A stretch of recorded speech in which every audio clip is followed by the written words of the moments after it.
Friends, किसी भी investor के दिमाग में जो रिटर्न्स के अलावा सबसे महत्वपूर्ण जो दूसरी बात होती है वह होती है यह कि डाउन टर्म में उसका जो फंड है जिसमें उसने इन्वेस्टमेंट किया हुआ है वह कैसा परफॉर्म करेगा, वह अपनी कैटेगरी की तुलना में कैसा परफॉर्म करेगा और ब्रॉडर मार्केट की तुलना में भी कैसा परफॉर्म करेगा। यानी कि मार्केट यदि बहुत ज्यादा गिरता है, से 10% गिरता है, तो उसका फंड कितना गिरेगा, या कैटेगरी मार्केट के अगेंस्ट से कैटेगरी के दूसरे फंड अगर मार्केट गिरता है 10% तो कैटेगरी के दूसरे फंड गिरते हैं 8%, तो उसकी तुलना में उसका फंड कितना गिरेगा। यह उसके लिए बहुत महत्वपूर्ण होता है कि गिरते हुए मार्केट में कितना डाउन साइड प्रोटेक्शन उसका फंड उसको प्रोवाइड कर सकता है।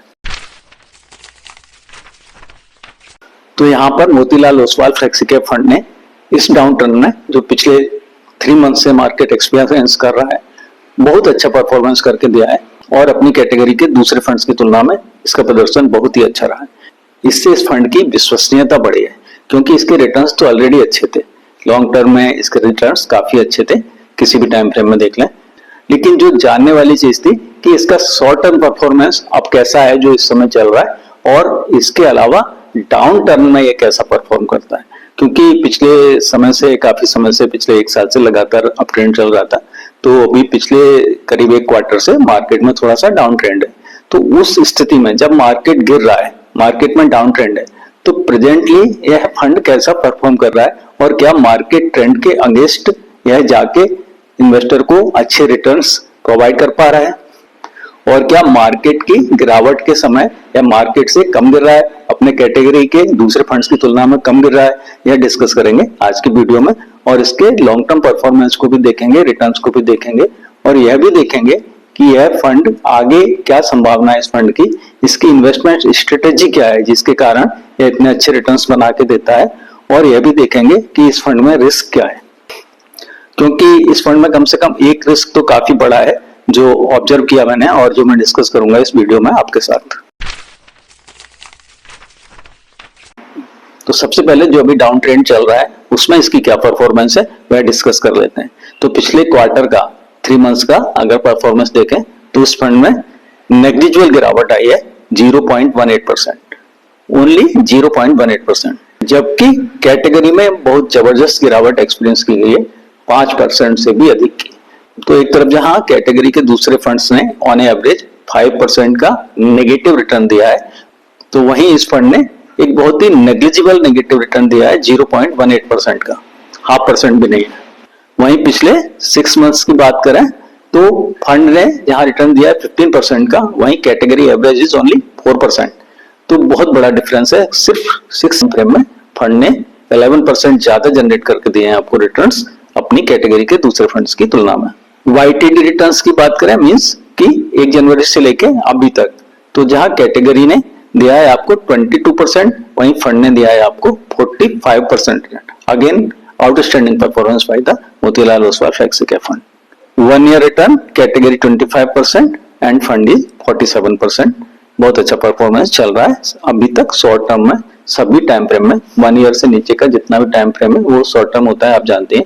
तो शॉर्ट टर्म में इसने बहुत अच्छा परफॉर्म किया है, और उससे भी महत्वपूर्ण बात कि डाउनवर्ड प्रोटेक्शन इसने बहुत अच्छा प्रोवाइड किया है, जैसा कि अभी डिस्कस किया कि जहां गिरावट आई कैटेगरी के फंड्स में मोर देन 5%, जबकि इस फंड में सिर्फ और सिर्फ गिरावट आई 0.18%, जो कि बहुत ही नेग्लिजिबल है और बहुत ही आउटस्टैंडिंग परफॉर्मेंस है इस फंड द्वारा। 3 ईयर और 10 ईयर इन दोनों टाइम फ्रेम में फंड ने आउट परफॉर्म किया है कैटेगरी एवरेज को।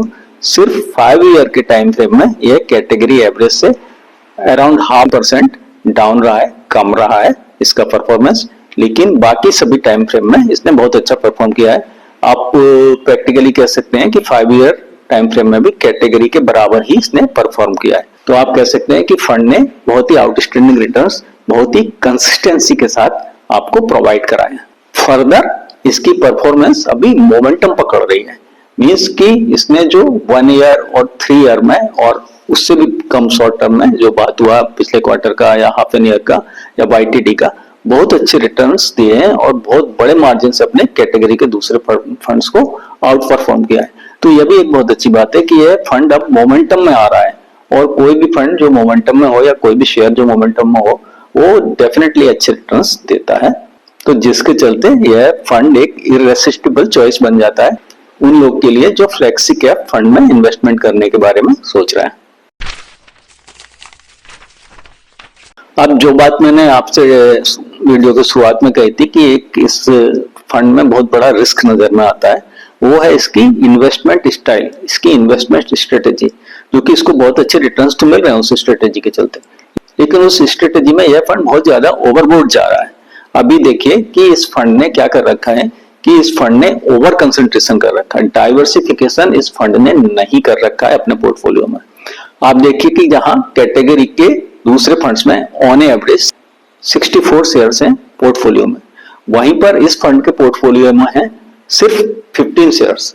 15 एंड 64 कितना बड़ा डिफरेंस है, 4 टाइम से ज्यादा डाइवर्सिफाइड है ऑन एवरेज कैटेगरी इस फंड की तुलना में। इस फंड के पास सिर्फ 15 शेयर और कैटेगरी के पास 64 शेयर्स ऑन एवरेज। तो इस स्ट्रेटेजी के आपको बेनिफिट तो आप देख ही रहे हैं कि मिल ही रहा है, ग्रोथ अच्छा मिल रहा है, डाउन साइड प्रोटेक्शन भी मिल रहा है, लेकिन बहुत बड़ा रिस्क ये है कि अगर कोई ऐसी घटना होती है इस फंड के साथ जैसे कि क्वांट के साथ हुआ, अडानी के शेयर्स उनके पास बहुत ज्यादा वो ओवरवेट थे और सडनली अडानी के शेयर्स में हिंडनबर्ग रिपोर्ट के आने के बाद जो गिरावट आई, तो फिर क्वांट जो फंड था उसके सभी स्कीम्स बहुत ज्यादा प्रभावित हुए, क्योंकि उन्होंने अपनी सभी स्कीम्स में अडानी में वो बहुत ज्यादा ओवरवेट थे, अडानी ग्रुप के सारे शेयर्स में। तो यही कारण है कि यदि आप बहुत ज्यादा कंसंट्रेटेड अपना फोलियो रखते हैं, सिर्फ 15 शेयर्स में आपने इन्वेस्ट कर रखा है, तो कहीं पर भी आप थोड़ा सा भी हलचल होने पे, उन शेयर्स में कोई छोटी या बड़ी घटना होने पे आपका फंड बहुत बुरी तरह अफेक्ट हो सकता है। अब आप समझिए कि एक फ्लेक्सी कैप फंड है। फ्लेक्सी कैप फंड में जैसा कि आप जानते हैं कि सिर्फ सेबी का स्टिपुलेशन मात्र ये है कि आप अपने जो आपका AUM है उसका 65% इन्वेस्टेड रहिए इक्विटी और इक्विटी रिलेटेड इंस्ट्रूमेंट्स में। इसके अलावा कोई स्टिपुलेशन नहीं है। मींस कि आपके पास 500 शेयर्स का यूनिवर्स है। इसका जो बेंचमार्क है वह निफ्टी 500 TRI है। तो 500 शेयर्स के यूनिवर्स में से सिर्फ आपको 15 शेयर्स ही मिल पा रहे हैं हाई ग्रोथ वाले। यह तो बहुत अजीब सी बात लगती है, बहुत ज्यादा ओवर कंसंट्रेशन है। और क्योंकि सेबी की तरफ से कोई आपके ऊपर इस तरह की बंदिश नहीं है कि आपको स्मॉल कैप, लार्ज कैप या मिड कैप में रखना है, कहीं पर भी आप रख सकते हैं। तो 500 शेयर्स में से आपको डेफिनेटली कम से कम 30 शेयर्स में इन्वेस्टेड रहना अवश्य चाहिए, क्योंकि ये माना जाता है कि 30 शेयर्स में बहुत ही ऑप्टिमम आपको डाइवर्सिफिकेशन मिल जाता है, ना ज्यादा ना कम। 30 शेयर्स में आप अगर इन्वेस्टेड रहते हैं अराउंड 30 शेयर्स में, तो आप वहां पर अच्छा डाइवर्सिफिकेशन भी पा जाते हैं और आपके रिटर्न्स भी बहुत ज्यादा डाइल्यूट नहीं होते हैं उस डाइवर्सिफिकेशन के चलते। अब जबकि आप सिर्फ 15 शेयर्स में इन्वेस्ट करेंगे तो डेफिनेटली जो दूसरी समस्या आएगी वो ये कि आप बहुत ही ओवरवेट हो जाएंगे कुछ शेयर्स में। अभी देखिए इस फंड ने क्या कर रखा है कि जो इसके टॉप 5 शेयर्स हैं उनमें इस फंड का इन्वेस्टमेंट है 49%, यानी कि जो इसका AUM है उसका 49% सिर्फ 49% मीन रफली 50% ही समझ लीजिए, लगभग आधा, यानी कि फंड के AUM का आधा सिर्फ 5 शेयर में इन्वेस्ट करके इन्होंने रखा हुआ है, जो कि डेफिनेटली ओवर कंसंट्रेशन है और फंड को एक्सपोज करता है किसी भी बड़े रिस्क के लिए। तीसरी बात जो फंड को बहुत ज्यादा रिस्की बनाती है वह यह है कि फंड ने जो इन्वेस्टमेंट कर रखा है इन 15 शेयर्स में, ये बहुत ही हाई PE वाले शेयर्स हैं। मीन हाई ग्रोथ तो इनसे मिलेगी, लेकिन इनका वैल्यूएशन भी बहुत ज्यादा बढ़ा हुआ है। यहाँ पर फंड के पोर्टफोलियो का PE रेशियो है 65, वहीं पर कैटेगरी में नॉर्मली फ्लेक्सी कैप कैटेगरी का जो PE रेशियो रहता है वह 22 to 24 रहता है। तो उसके अगेंस्ट फंड ने ऐसे 15 शेयर्स में कंसंट्रेशन कर रखा है अपने पोर्टफोलियो का जो बहुत ही हाई PE पर कोट हो रहे हैं मार्केट में। 65 के PE रेशियो है इसके पोर्टफोलियो का, जो हाई ग्रोथ तो प्रोवाइड करता है, क्योंकि जो हाई ग्रोथ शेयर्स होते हैं उन्हीं को हाई PE मार्केट देता है उनकी फ्यूचर ग्रोथ को अकाउंट फॉर करने के बाद। लेकिन साथ ही साथ ऐसे शेयर्स बहुत ही रिस्की इस मायने में होते हैं कि वो बहुत ही रन कर चुके होते हैं, काफी शेयर्स के उनके वैल्यू प्राइस बढ़ चुके होते हैं। तो अगर मार्केट में कोई शार्प करेक्शन आता है तो वह उससे बहुत ज्यादा अफेक्टेड होते हैं, क्योंकि उनमें सबसे ज्यादा प्रॉफिट बुकिंग उन्हीं शेयर्स में आती है। तो निष्कर्ष के रूप में कहा जा सकता है कि जहां फंड ने बहुत अच्छे रिटर्न्स जनरेट करके दिए हैं और डाउन साइड प्रोटेक्शन बहुत अच्छा दिखाया है, जो कि बहुत ज्यादा इंपॉर्टेंट है किसी भी इन्वेस्टर के लिए। दोनों ही पैरामीटर बहुत ही ज्यादा इंपॉर्टेंट है किसी भी इन्वेस्टर के लिए।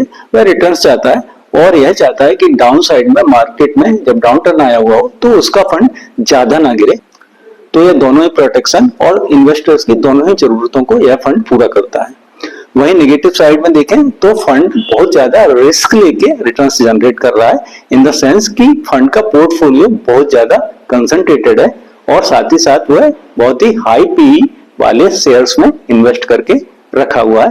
ये दो रिस्क आप इसमें फंड में परसीव कर सकते हैं, दिखाई देते हैं। यह वीडियो सिर्फ एजुकेशनल पर्पज के लिए है, यह कोई इन्वेस्टमेंट एडवाइस या रिकमेंडेशन नहीं है।